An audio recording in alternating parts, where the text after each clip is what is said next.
This evening marks one of the great celebrations in the history of our people.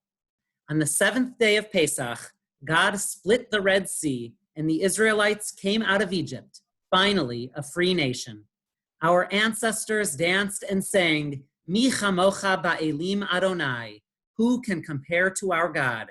Words we still use each and every day in our prayers to praise God and recall the wondrous miracle God wrought for us on this day. And yet, our tradition recounts that the miracle almost didn't even occur. The Israelites fled from Egypt until they arrived at the Red Sea. They stopped, unable to penetrate the vast waters, yet realized that the Egyptian army was chasing them not far behind. God had told Moses to lift his staff and the people would be able to walk into the midst of the sea.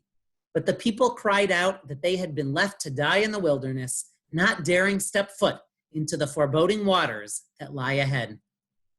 Perhaps this year, more than ever before, we can relate to the Israelites' predicament.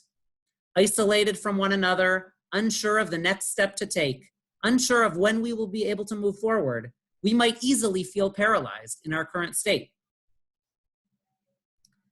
And yet, even paralyzed by fear, there was one person who stepped forward, Nachshon.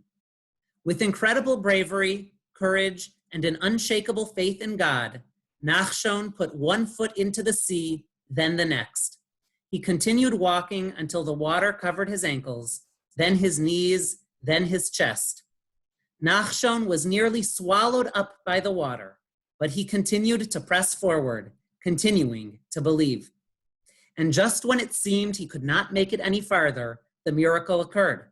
The waters parted. And so it was as God had promised. The Israelites crossed the sea on dry land. This year, as we approach the end of Passover, may we be privileged to be like Nachshon, to find a way forward for ourselves and our families, and keep faith in knowing all of the wonderful things that are to come. Chag Sameach.